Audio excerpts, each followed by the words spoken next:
We had some questions earlier about the one-call system, and I asked somebody to hold that.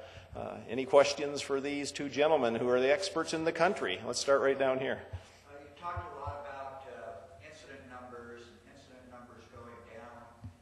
You spoke of spiraling insurance costs for excavators. We spoke about enforcement and fines. How do you get a grip on unreported damage to underground utilities? The reason I bring up the insurance and everything else is someone gets something and they think twice about reporting themselves because of the ramifications. Yeah, That would be my, it's got to be your worst fear to have damage underground you don't know about. And it's been very back over because I don't want anybody to know about that. Do you get a grip on any of those numbers? and we know that's an issue. In terms of, do we know sooner or later, I guess, if it corrodes, you'll find out because the damage will be there. But in terms of how we come up with numbers,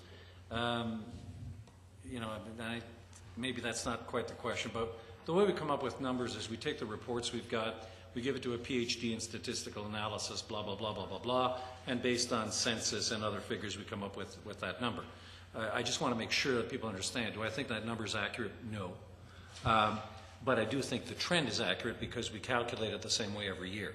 I think once we get these reports I spoke of earlier this year, which is a heck of a lot of reports out of one particular company, we're probably going to see that number shift up.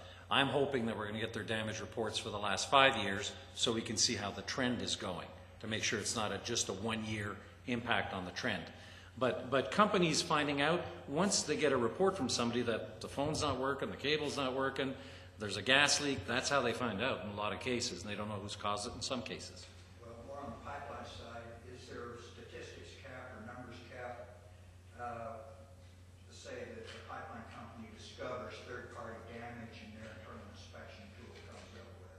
They notice third-party damage that they weren't aware of before. Do you keep track of those numbers because that's obviously an unreported incident? If they give us that damage report.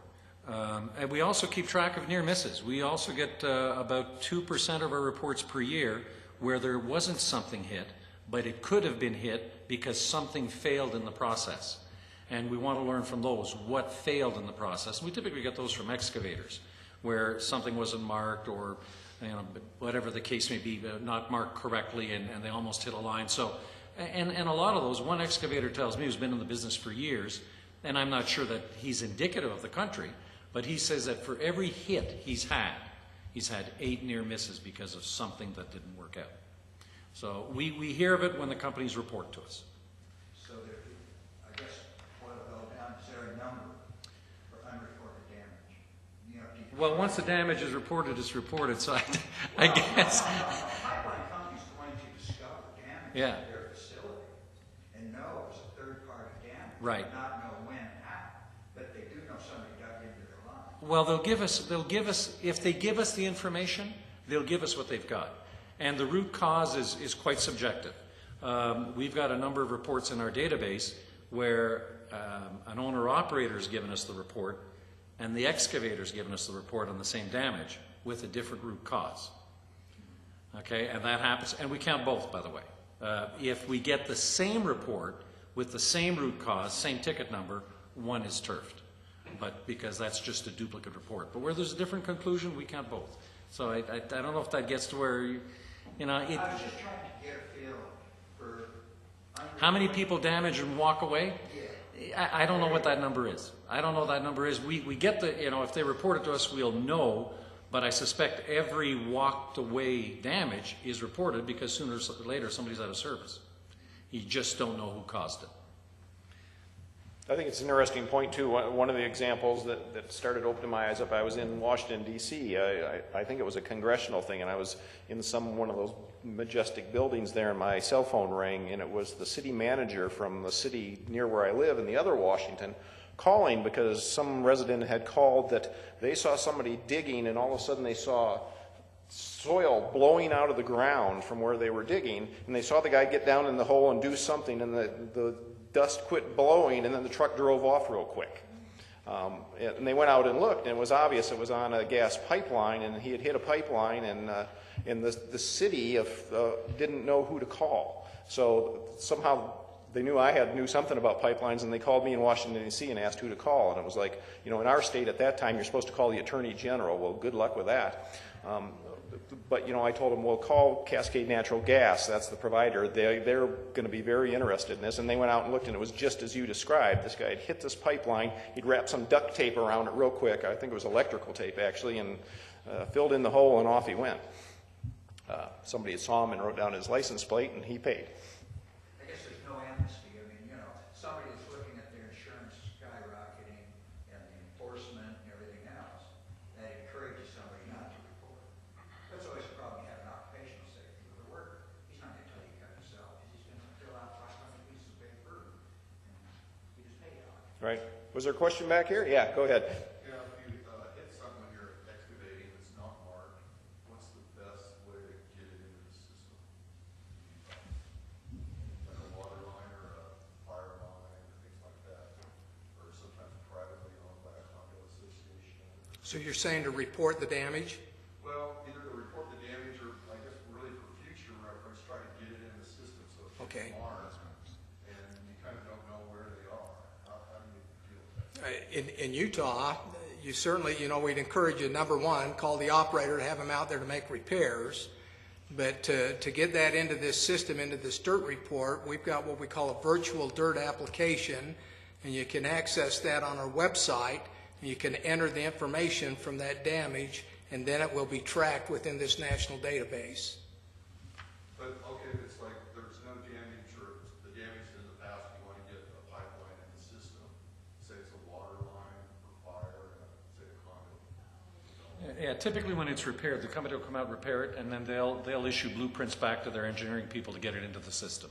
Typically, that's how it works. And if it doesn't work that way, what kind of homeowner? Well, I don't know why it wouldn't work that way. I mean, I used to work for a telecom company, and any time a line was damaged, if it was because we didn't know it was there, we'd certainly put it into the system.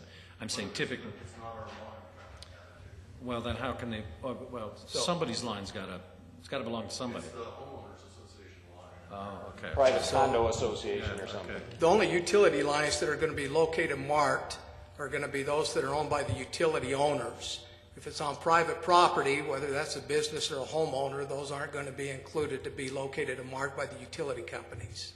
So when That- you don't have a utility, you're just kind of out of the system. You're not part of the one-call system. How do you get into the system if you want to? If you wanted to, you could become a member. If you've got a complex and you've got a bunch of underground utility lines and you want to protect those, even though you're not required to by the state statute, you still could become a member of the association. Provide for us the area that you want to be notified when we receive notice of excavation, and we would contact you and let you know where that excavation is going to take place. Then you would be required to go out there and protect your utility line. So as I read the statute, it says an operator is anybody that has an underground utility or facility, water line, sewer line.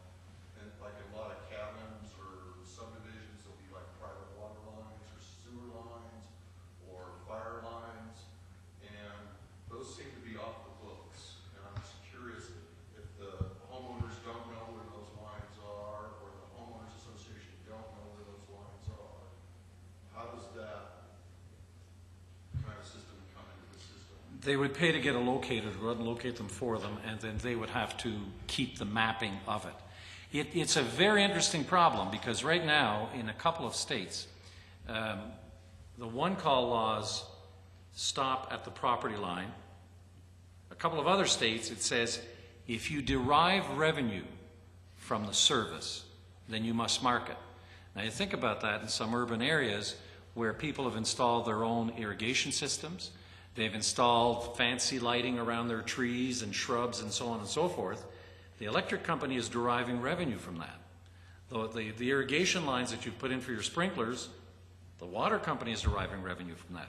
They had nothing to do with that installation. It's going to be interesting evolution over the next few years as to how those things get sorted out. So what's the technology for locating those lines with their plastic lines? They'll typically, and I'm not a locating expert, but they'll typically go to the place that goes into your house or your ranch or your cottage. They'll put some sort of marker at that point and they'll follow the conduit and they can detect some sort of line from there. I'm not sure how they do it, but they do it. I've seen situations where There. I mean, they can locate pretty well anything now. They've got the methodology to do it, and it's getting better all the time. But you as an owner would have to mark that and keep those blueprints in some places. In other places, the company deriving the revenue would have to do it.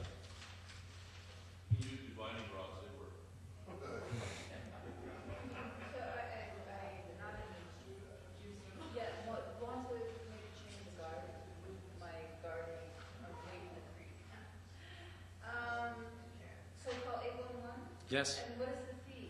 Nothing. Have them come out and give you- Zero. There's, you know, and I don't want to say which one of our company presidents, but we had a board member who was going to plant a tree in his backyard.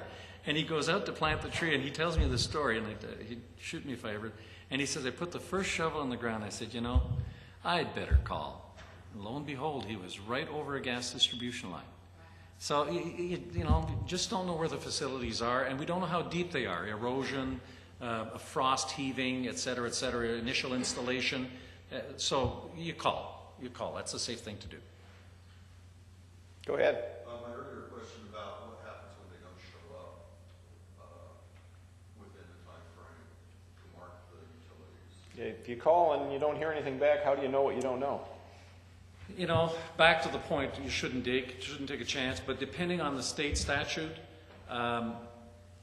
if you go through our best practices, and I don't know what the laws are in Utah, but I can tell you that we believe, the Common Ground Alliance, that enforcement should be, to use the Fox term, fair and balanced.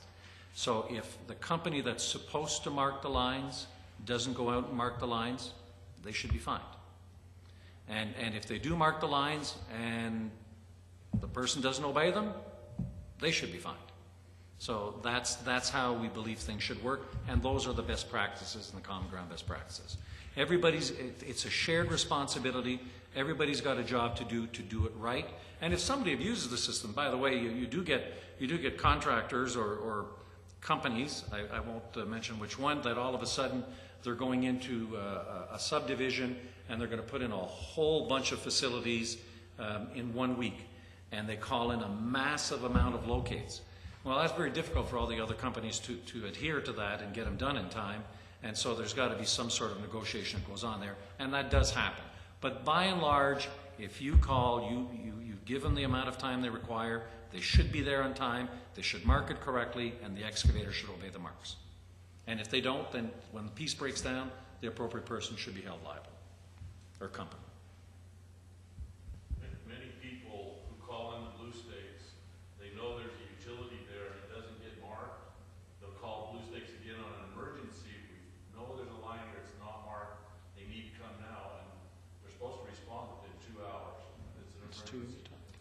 And if you find a line and you don't know what it is, you call again, and everybody tries to come out and see if it's there or not. Let me give you just a quick scenario.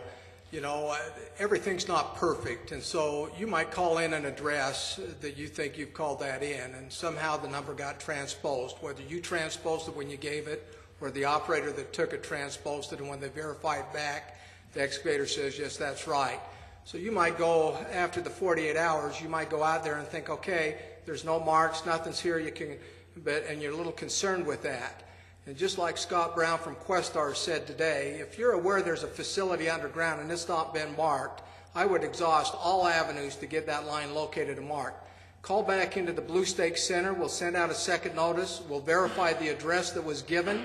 We found at times that sometimes that information was wrong, and we'll correct that and send a new notice out. And we'll also provide for you the numbers of the individual companies that you want out there so you can follow up with them directly if they're not responding to the notice.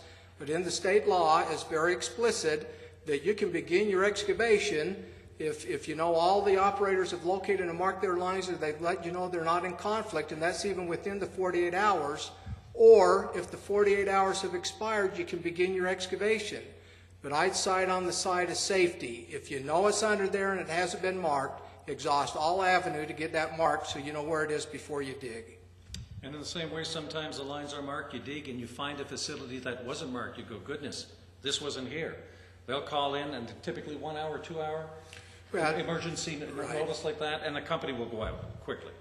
And then what about like where it's marked, but it's marked in kind of the wrong location, or it's a little bit different location than what it was marked? Is that? Sure.